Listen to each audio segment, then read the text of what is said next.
Start करेंगे दोस्तों इस वीडियो को अडानी ग्रीन एनर्जी के साथ में। तो काफ़ी लंबे समय से शेयर कंसोलिडेट हो रहा है एक ही प्राइस पे।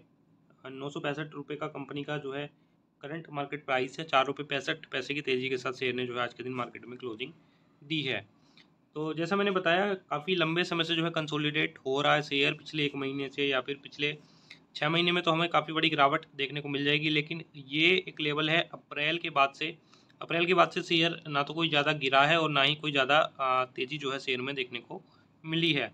शेयर क्या है, शेयर 400 साढ़े 400 रुपये तक चला गया था अपने बॉटम में, जब जो है शेयर कंपनी अडानी ग्रुप के जो है सारे क्रैश हुए थे उस समय में।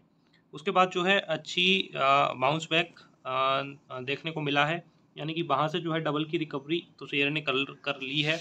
हालांकि एक जो है फर्स्ट टाइम में ही शेयर ने जो है कंपनी ने जो है 10.75 का एक रेसिस्टेंट बनाया था, उसको जो है कंपनी अभी क्रॉस नहीं कर पा रही है। किसी वजह से ये जो रेसिस्टेंट है इसके ऊपर अगर ब्रेकआउट मिलता है तो कंपनी जो है हमें ऊपर जाती हुई देखने को दोस्तों मिल सकती है। कंपनी के फाइनेंशियल अगर देखें तो मार्च के क्वार्टर में जो है जो रेवेन्यू है वो कंपनी का 76% के अराउंड तक इंक्रीज हुआ है। उसके अलावा जो नेट प्रॉफिट है वो 320% के अराउंड तक इंक्रीज हुआ है। साथ ही जो है नेट प्रॉफिट का जो मार्जिन है वो भी 137% तक इंक्रीज होता हुआ देखने को मिला है। कंपनी के अगर हम फाइनेंशियल देखें एनुअल बेसिस पे तो देखने मिलेगा कि कंपनी का जो रेवेन्यू है साल दर साल जो है इंक्रीज हुआ है। साथ ही यहाँ पे क्या था, यहाँ पे कंपनी जो थी लॉस में थी, यहाँ पे फिर लॉस को कम किया। उसके बाद यहाँ पे क्या है, यहाँ पे कंपनी जो प्रॉफिट में आई, फिर जो है प्रॉफिट को इंक्रीज किया और इस साल जो है प्रॉफिट को लगभग पिछले साल से डबल से भी ज़्यादा कंपनी ने कर लिया है। अब इस कंपनी के पास क्या था, कोई एसेट उस तरह के नहीं थे, कोई खास कंपनी परफॉर्म नहीं कर रही थी जब ये कंपनी आई थी। लेकिन कंपनी ने जो है अपने एसेट जनरेट किए, अलग अलग इन्होंने जो है एनर्जी रिसोर्सेज के लिए प्लांट लगाए और काफ़ी जो है एसेट्स काफ़ी ज़्यादा कंपनी ने जो है अपने इम्प्रूव करे। साथ ही जो है इन्होंने एक अपना एक सॉल्यूशन निकाला कि किस तरह से कंपनी को जो है प्रॉफिटेबल बनाया जाए, क्योंकि कंपनी क्या लॉस में थी और इन्होंने जो है काफ़ी बढ़िया काम किया है। एसेट तो बनाए ही बनाए हैं, साथ ही जो है इन्होंने कंपनी ने जो है रेवेन्यू तो कंपनी का बढ़ ही रहा था, लेकिन साथ ही जो है कंपनी को net profit generate, company profitable हो, उसके लिए भी कंपनी ने जो है काफ़ी बढ़िया काम किया है। अडानी ग्रुप स्टॉक में अगर कोई स्टॉक ऐसा है जो अभी के समय में बाई करने लायक है तो वो है अडानी ग्रीन। अडानी ग्रीन में जो है जाया जा सकता है क्योंकि काफ़ी अच्छा डिस्काउंट है और कंपनी के जो है काफ़ी अच्छे फाइनेंशियल भी अभी के समय में हमें देखने को मिलते हैं। तो आप अडानी ग्रीन में चाहे तो बाई के लिए जा सकते हैं, अगर आप पहले से निवेशक हैं तो होल्ड करके चल सकते हैं। आगे जो कंपनी हमारे पास में है उसका नाम है दीपक नाइट्राइट लिमिटेड। केमिकल सेगमेंट की ये कंपनी है और आज के दिन शानदार 3% की तेजी के साथ शेयर ने मार्केट में क्लोजिंग दी है। 2241 रुपये का करंट मार्केट प्राइस हमें कंपनी का देखने को मिलता है। और अगर रिसेंट परफॉर्मेंस की बात करें तो कंपनी का जो प्राइस था वो लगातार जो है नीचे जा रहा था, जो कि मेरे ख्याल से 1800 रुपये तक शायद गया था। 1800 1700 कैंडलस्टिक पैटर्न में जो हमें पता चल जाएगा कितना नीचे तक गया था। तो वहाँ से जो है अच्छी रिकवरी शेयर ने जो है दिखाई है, यानी कि इसमें भी क्या है, इस कंपनी में भी रिवर्सल आज की डेट में जो है स्टार्ट हो चुका है। अगर जैसे एक साल के चार्ट में भी देखें तो ये क्या है, ये यहाँ पे कंपनी का हाई है एक साल के चार्ट में, और हाई के बाद जो है शेयर जो है कंटिन्यूसली नीचे की तरफ जो है जा रहा था और अभी जो है कंपनी ने यहाँ पे रिवर्सल कंपनी में स्टार्ट हुआ है। लॉन्ग टर्म के लिए कमाल की कंपनी है, चाहे तो अभी के लेवल पे भी कंपनी को जो है पोर्टफोलियो में ऐड करके चल सकते हैं। कंपनी के फाइनेंशियल्स की बात करें तो कंपनी का जो रेवेन्यू है वो बढ़ा है 4.5% के अराउंड। जो कंपनी का नेट प्रॉफिट है वो गिरा है 12.5% के अराउंड। साथ ही जो है नेट प्रॉफिट मार्जिन कंपनी का जो है डिक्रीज हुआ है 16 साढ़े 16% के अराउंड। तो इसकी गिरावट के पीछे का रीज़न आपको पता है कि जो केमिकल सेगमेंट के जितने भी स्टॉक हैं उनके जो भी Q4 की अर्निंग्स उन्होंने रिलीज की है उसी तरह की जो है मिक्स अर्निंग्स जो है उनकी हमें देखने को मिली है। यहाँ पे क्या कंपनी का जो रेवेन्यू है वो हमें इंक्रीज होता हुआ देखने को मिलेगा, कंपनी का जो नेट प्रॉफिट है वो जो है हमें डिक्रीज होता हुआ काफ़ी अधिक कंपनियों का देखने को मिल जाएगा। उसके पीछे का रीज़न ये है, एक तो आप उसको इन्फ्लेशन यानी कि महंगाई उसको मान के चल सकते हैं, क्योंकि इन कंपनियों को जो रॉ मटेरियल चाहिए होता है अपने प्रोडक्ट मैन्युफैक्चर करने के लिए, वो प्रोडक्ट इनको काफ़ी दामों पे मिल रहे थे। ऐसे में क्या था कि कंपनी का जो OPM यानी कि ऑपरेटिंग प्रॉफिट मार्जिन जो होता है वो लगातार नीचे गिरते जा रहा था और जिसका सीधा इफेक्ट जो है नेट प्रॉफिट पे कंपनी के पड़ता है। OPM गिरेगा तो कंपनी का जो नेट प्रॉफिट है वो भी यहाँ पे गिरेगा। तो कोई दिक्कत वाली बात नहीं है। मतलब नंबर्स उतने अच्छे नहीं आने के बाद भी शेयर ने जो है रिकवरी दिखाई है, तो कंटिन्यू करके चल सकते हैं, बाइंग करके चल सकते हैं। एनुअल बेसिस पे कंपनी के नंबर्स एक बार देख लीजिए। तो यहाँ पे क्या है कि कंपनी का जो रिवेन्यू है साल दर साल लगातार आपको इंक्रीज होता हुआ देखने को मिलेगा, और 2019 से कंपनी का जो नेट प्रॉफिट है वो भी लगातार इंक्रीज हो रहा था, लेकिन 2023 में कंपनी का जो नेट प्रॉफिट है वो डिक्रीज हुआ है। और डिक्रीज क्यों हुआ है वो मैं जो है आपको बता चुका हूँ, क्योंकि पूरा जो साल रहा है काफ़ी वॉलेटिलिटी से भरा हुआ रहा है, और कंपनी के जो है मार्जिन, इन जैसी कंपनियों के मार्जिन टूटे हैं जो कि केमिकल सेगमेंट में काम करती हैं। बाकी कंपनी में कोई दिक्कत नहीं है, जैसा मैंने पहले बताया कंटिन्यू करके चल सकते हैं, साथ ही करंट लेवल पे बाई करके भी चल सकते हैं।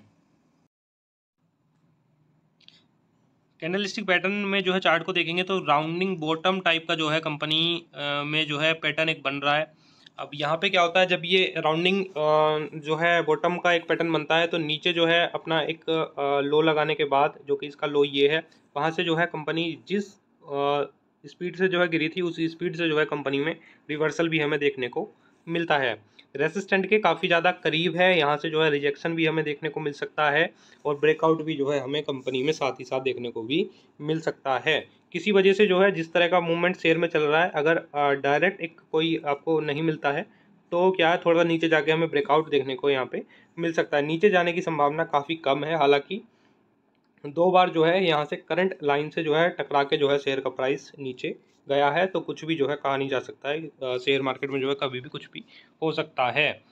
तो लो का मैंने बताया, तो इसका 1700 के अराउंड का इसका लो था, वहाँ से जो है अच्छी रिकवरी शेयर में देखने को मिली है। और ये सभी कंपनी जो हम डिस्कस कर रहे हैं, ये सभी कंपनी ऐसी हैं जिनको कि आप लॉन्ग टर्म में बाई करके चल सकते हैं, लॉन्ग टर्म में या फिर शॉर्ट टर्म में भी बाई करके आप चल सकते हैं।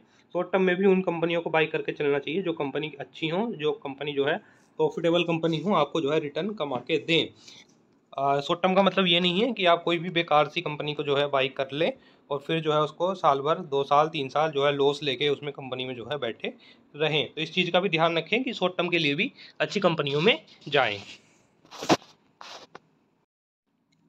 एस्टल पाइप हमारे पास में है। करंट मार्केट प्राइस जो है 1990 रुपये का है, और 1% की तेज़ी के साथ शेयर ने क्लोजिंग दी है। अब ये जो शेयर है, ये शेयर चल रहा था 1300 साढ़े 1300 के अराउंड में। यहाँ पे अगर आप देखने मिलेगा तो 1300 के नीचे भी जो है शेयर का प्राइस एक बार को चला गया था, और वहाँ से जो है क्या शानदार रिकवरी मात्र 2 महीने के अंदर इसने दिखाई है। 1300 रुपये से सीधे शेयर का प्राइस आ गया है 2000 रुपये के अराउंड। और ये जो 2000 रुपये का लेवल है, ये इसका दोस्तों रेसिस्टेंट का एक लेवल है, यानी कि 2000 रुपये के आसपास कंपनी का एक बड़ा रेसिस्टेंट है, जहाँ से जो है 3 बार जो है कंपनी को रिजेक्शन मिला है, first second and third time जो इसका अभी चल रहा है। अब यहाँ से देखना होगा कि यहाँ से कंपनी को जो है रिजेक्शन मिलता है, या कंपनी जो है यहाँ से ब्रेकआउट देके जो है आगे निकल जाती है। निकल जाए तो ज़्यादा अच्छा है, लॉन्ग टर्म वालों के लिए काफ़ी अच्छा होगा, साथ ही जो है शॉर्ट टर्म वालों के लिए काफ़ी अच्छा होगा। लेकिन सेफ साइड में जो है कहना चाहूँगा, शॉर्ट टर्म के लिए जिन्होंने निवेश किया है इस लेवल पे या किसी भी लेवल पे, तो यहाँ पे जो है अपना 50% क्वांटिटी जो है वो एग्जिट करके चल सकते हैं, या फिर वेट कर सकते हैं। किसी वजह से रिजेक्शन मिलता है और शेयर का प्राइस यहाँ से गिरता है और 1900 रुपये के अराउंड आता है, तो जो है अपनी कुछ क्वांटिटी जो है एग्जिट करके यहाँ पे चल सकते हैं, क्योंकि काफ़ी ज़्यादा संभावना होती है रेसिस्टेंट पे कि शेयर का प्राइस जो है हमें नीचे आता हुआ देखने को मिल जाए। कंपनी हालांकि कमाल की है, लॉन्ग टर्म में कंपनी जो है होल्ड करने लायक है।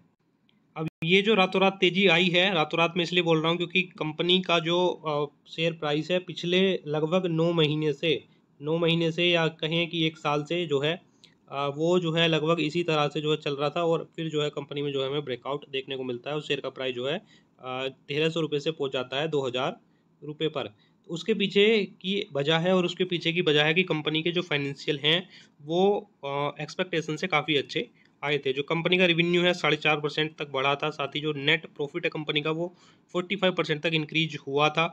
अर्निंग पर शेयर भी 45% तक जो है इंक्रीज हुआ था, साथ ही जो है मार्जिन जो था वो 40% तक कंपनी का इंप्रूव होता हुआ हमें देखने को मिला था। तो कभी भी किसी भी कंपनी में तेज़ी आती है तो उसके पीछे का कोई ना कोई रीज़न होता है, और इस कंपनी में तेज़ी आने के पीछे का रीज़न है कंपनी के अच्छे नंबर्स।